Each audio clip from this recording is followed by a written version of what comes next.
अस्सलाम वालेकुम एवरीवन। उम्मीद है आप सब खैरियत से होंगे। Welcome to the post market session. आज के सेशन में हमारे साथ director chief securities Mohammad Rizwan साहब मौजूद है। अस्सलाम वालेकुम रिजवान भाई। जी वालेकुम सलाम शजील, कैसे हैं? अल्हम्दुलिल्लाह। रिजवान भाई, ओवरऑल हमने देखा कि मार्केट ने जो है वो मंडे ट्यूसडे को जो है वो अच्छी अपसाइड दिखाई। 115,000 का जो है वो टॉप लगा। उसके बाद दो सेशन में हमने जो है वो ऑलमोस्ट 8,000 पॉइंट्स का जो है वो सेल ऑफ देखा। आज का सेशन ऑल्दो रिकवरी वाला था। ऑलमोस्ट 300 पॉइंट्स की ओवरऑल मार्केट में जो है वो अपसाइड रही। तो आज की मार्केट की परफॉर्मेंस के बारे से आपको क्या व्यू है? आगे शजील बाजार के अंदर जो है ना, एक अच्छा करेक्टिव करेक्शन एक्सपेक्टेड थी। जो कि हमने देखा कि हमारी दो तीन ब्रोकेज हाउस की तरफ से कुछ सेल कॉल आई और उस सिचुएशन ने इस तरह से रिएक्ट किया, और कुछ म्यूचुअल फंड में रिडम्पशंस की वजह से भी जो है ना, हमने मार्केट में एक ओवरऑल सेल ऑफ देखा, जिसमें हमने मारी को देखा कि वो तकरीबन दो तीन सेशन में तकरीबन कोई 30% करेक्ट हो गया। तो कल जब मार्केट 5,000 पॉइंट करेक्ट हुई तो मेरे ख्याल से काफी हद तक जो है मार्केट इन्वेस्टर्स के लिए लुक्रेटिव हो गई थी। आज शुरू में हमने थोड़ा सा एक सेलिंग स्पेल देखा और मार्केट एक टाइम पर शायद 600-700 पॉइंट मार्केट नेगेटिव हुई थी। उसके बाद से मार्केट में रिकवरी आई और कुछ हमने मार्केट में इस तरह की बातें भी सुनी कि कुछ करेक्शन के बाद जो है ना, कुछ म्यूचुअल फंड के पास कुछ इन्फ्लोज आए, कुछ इंश्योरेंस के और कुछ और इंस्टीट्यूशंस की तरफ से। तो हमने मार्केट में एक अच्छा कमबैक देखा। इवन मारी में भी देखा कि हमने एक टाइम पर जो नेगेटिव था और उसने तकरीबन 100 रुपए का कमबैक दिया और वो 700 के करीब जाके क्लोज हुआ। बिल्कुल। आई थिंक मार्केट में जो शुरुआत हुई मंदी की, वो प्रोबेबली मारी के लोअर कैप के साथ हुई थी। उसके बाद हमने देखा कि पूरी मार्केट में सेलिंग प्रेशर हमने जो है वो पिछले दो सेशन में विटनेस करा मेनली। आज रिकवरी का सेशन था। मारी में जो है वो रिकवरी रही। Overall oil and gas sector ने उसके साथ जो है वो रिकवर करा। तो गोइंग फॉरवर्ड आपका व्यू क्या बन रहा है स्पेसिफिकली मारी के हवाले से and the other stocks in the oil and gas sector? क्या आउटलुक है? देखिए, दो चीजें शकील, मारी की जो अभी तक पे आउट हिस्ट्री है उसको देख के लगता ही है कि अगर मार्केट इस मार्केट मारी जो है जिस यील्ड पे ट्रेड हो रहा है, अगर इसमें कोई कोई सरप्राइज डेवलपमेंट नहीं होती है तो ये काफी एक्सपेंसिव है। तो इसीलिए लोगों ने सेल कॉल निकाली थी, क्योंकि मेरे हिसाब से ये 40% पे आउट करता है। और अभी रिसेंट डेवलपमेंट से इसकी अर्निंग जो निकलती है वो 55-60 रुपए के करीब थी, जो कि आने वाले दिनों में शायद जो है ना, एनआरएल जो है एक नेशनल रिसोर्स कंपनी है, जो कि शायद रिकॉर्डिंग में पार्टिसिपेट करेगी एक्सप्लोरेशन साइड का, उसको इनकॉर्पोरेट करें तो शायद जाके कुछ अरसे में 95-100 रुपए की अर्निंग निकलती है। उसमें आप 40% का पे आउट लगाएं तो शायद ये यहाँ पे जस्टिफाइड होता है। बट अगर आप अभी रिसेंटली 60, 55, 60 रुपए की अर्निंग पे जो इसका रेट है, तो उससे या तो ये होगा कि बाकी जो स्टॉक्स हैं जिसमें पाकिस्तान ऑयल फील्ड वगैरह है, जो सर्कुलर रेट से इम्यून नहीं था, खैर अब तो खैर ओजीबीपीएल की भी कैश फ्लो बहुत पॉजिटिव हो गए, या तो इनमें भी री रेटिंग हो जाएगी, या फिर ये और पूरी मार्केट में री रेटिंग होगी, या फिर माली जो है अपने आप को दोबारा कहीं जो है कंसोलिडेट करेगा और फिर मार्केट में जो उसकी अर्निंग है उसकी मीन के पास, जो मार्केट का एवरेज ऑयल एंड गैस का मीन अभी तक मल्टीपल है 4-5 का, उसी के पास होगा। 5 का भी नहीं है, आई ओजीडीसी का तो 4 का भी मल्टीपल है। तो मुझे लगता है कि शायद वो वहीं पर आके जाके ट्रेड हो, या शायद उनका मल्टीपल एक एक इम्प्रूव हो जाए, थोड़ा मारी भी करेक्ट हो जाए अपने आप को। मुझे इसी तरह की एक्टिविटी लगती है। बट यहाँ से फर्दर मारी में अपसाइड के लिए कोई ट्रिगर लग नहीं रहा अभी फिलहाल। बिल्कुल। आज की recovery was mainly led by one oil and gas sector and the second sector that led the recovery was mainly banks. Banks में हमने देखा कि कन्वेंशनल बैंक्स में जो है एक अच्छी अपसाइड रही। Mainly UBL, bank of Baroda, Faisal bank, all of them did well in today's market. तो ओवरऑल गोइंग फॉरवर्ड बैंक्स के वाले से आपको क्या व्यू बन रहा है और एडीआर टैक्स के वाले से क्या अपडेट है?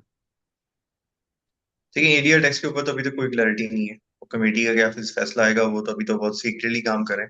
अगर हम जो अपने क्लाइंट्स जो कुछ बैंकर्स भी हैं उनसे बात करते हैं तो उनको भी अभी थोड़े इस पे क्लियर नहीं है। मोस्ट likely होगा ये कि बैंकर्स का एक व्यू है कि आप एडीआर को टैक्स ना करें। आप देखें, कोई भी बिजनेस जो है उसमें आप किसी को फोर्स तो नहीं कर सकते ना कि आप क्लाइंट को माल बेचेंगे बेचेंगे। फर्स्ट करें, आप एक फैक्ट्री खोलते हैं और आप उसमें मैन्युफैक्चरिंग कर रहे हैं, तो आपको गवर्नमेंट तो नहीं बाउंड करेगी कि आप जो है बैंक सॉरी गवर्नमेंट तो नहीं आपको बाउंड कर सकती कि आप इस कस्टमर को बेचे इसको ना बेचे। तो आई गेस एडीआर पे टैक्स करना है सिर्फ इसलिए पेनलाइज करना है कि वो आगे लैंड नहीं कर रहे, तो ऑब्वियसली उनको नहीं लग रहा होगा कि हालात साजगार है। तो शायद नेगोशिएशन कुछ इस तरह की हो रही है कि शायद एडीआर को टैक्स ना किया जाए, बल्कि कॉर्पोरेट टैक्स रेट को, या जो टीबिल की इनकम है, जो जो मेन जो चंक है, उसको उसको टैक्स कर दें, ज्यादा कर दें टैक्स, जो कि एक जमाने में शायद पाकिस्तान में होता भी था। तो अगर इस तरह की कोई चीज होती है तो वो मेरे ख्याल से जो है उससे फिर इनको जो है फ्रीली अपना काम कर सकते हैं, इसको टैक्स देना है नहीं देना है। फिर उनको प्रेशर नहीं होगा दिसंबर या क्वार्टर एंड पे जिसपे इनको एडीआर होगा। अब लेकिन इस पे कोई क्लैरिटी नहीं है। ऑब्वियसली कुछ बैंक से जिनकी क्वार्टरली रिजल्ट बहुत अच्छे आ रहे हैं, तो इस वजह से उनमें हमने एक्टिविटी देखी है और वो काफी करेक्ट हो गए थे, तो उनमें हमने देखा जिसमें यूबीएल अल्फला वगैरह शामिल है, तो और एमसीबी बैंक उसमें रिकवरी आई है। बिल्कुल। मंडे को रेट कट हमने होता हुआ देखा 200 बेसिस पॉइंट्स का। उसके बाद buy on rumour sell on news वाला सिनारियो हुआ। सीमेंट्स ने ऑलमोस्ट अपने लेवल से जो है वो ऑलमोस्ट 15-20% जो है वो करेक्ट करा, ऑलमोस्ट तमाम सीमेंट्स ने। आज इनमें जो है वो हमने थोड़ी बहुत रिकवरी देखी। सो आर दीज इनकरेजिंग साइंस। और आपका ओवरऑल सीमेंट्स और स्टील्स वगैरह पे क्या व्यू बन रहा है? क्या this is this an accumulation opportunity?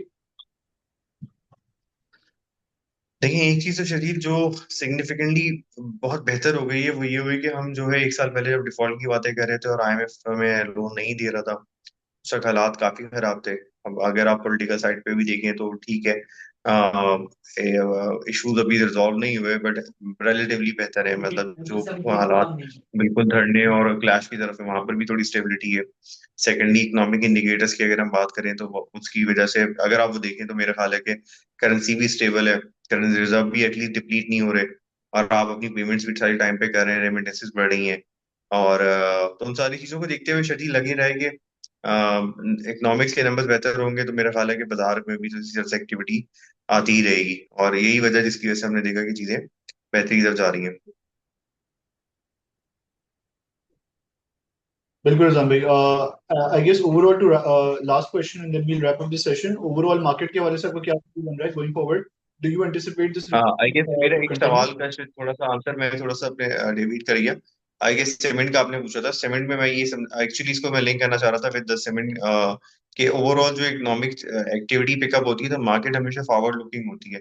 ऐसा नहीं होता कि जिस दिन जो है आपकी डिमांड पिकअप होगी उस दिन सीमेंट बढ़ना शुरू होंगे।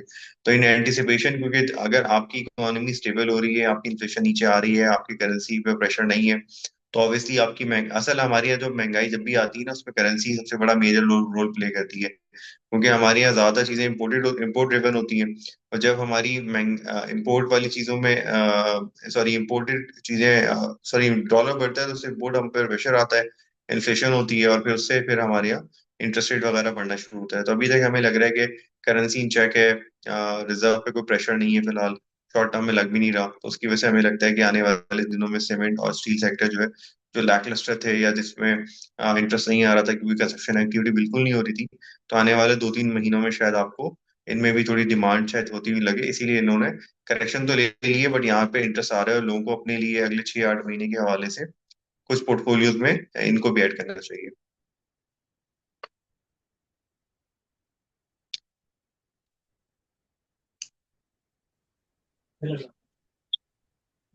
लास्ट क्वेश्चन रिजवान भाई and then we'll wrap up the session. Overall market के हवाले से क्या व्यू है आपका? अगले हफ्ते रोल ओवर वीक भी है। Do you expect this recovery to continue?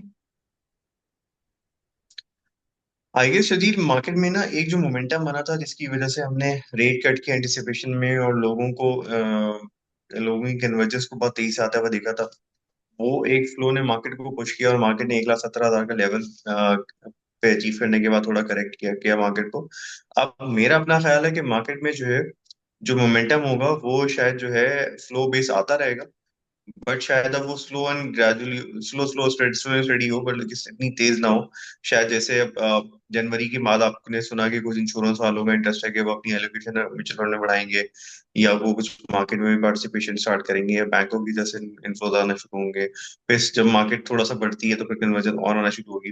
तो ये एक रेगुलर रूटीन या एक क्या कहना चाहिए कि इस तरह का कोर्स ऑफ एक्शन दिखेगा, बट जैसे मार्केट स्पीड से बढ़ रही थी और लोगों को लग रहा था कि चीजें मिस हो रही हैं, तो इसलिए लोगों ने जैसा कन्वर्जेंस कराई थी, मुझे लगता है शायद वो स्पीड या वो जो कन्वर्जेंस का साइकिल था ना वो थोड़ा सा स्लो हो जाएगा।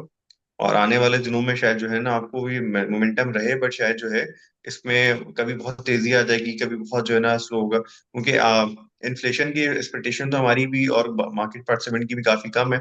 बट मेरे ख्याल है अंडर आईएमएफ प्रोग्राम गवर्नमेंट चाहेगी कि बहुत तेजी से रेट अगर ना घटाए, ताकि जो है करेंसी और उस पर को बहुत ज्यादा सीवियर डिमांड या प्रेशर ना पड़े, ताकि जो है डॉलर के अंदर जो है कोई बहुत ज्यादा लोगों को पैनिक ना हो। तो मुझे लगता है कि इस वक्त शायद आने वाले 6 महीने में आप शायद 100 बेसिस पॉइंट का कट देख लें, या अगर आप कैलेंडर की बात करें तो 100 से 150 पॉइंट की बात करें। तो मेरा ख्याल है कि अब इस चीज को देखते हुए ना, लोग जो कन्वर्जन से करा रहे होंगे वो देखेंगे कि अगर 10-11-12% उनको म्यूचुअल फंड में 10-11-11% मिल रहा होगा या 10% मिल रहा होगा टैक्स काटने के बाद, तो वो देखेंगे कि उनको कहाँ पर यील्ड मिल रही है या कहाँ पर ग्रोथ लिख रही होगी। तो फिर अब लोग पिक एंड चूज कर रहे होंगे।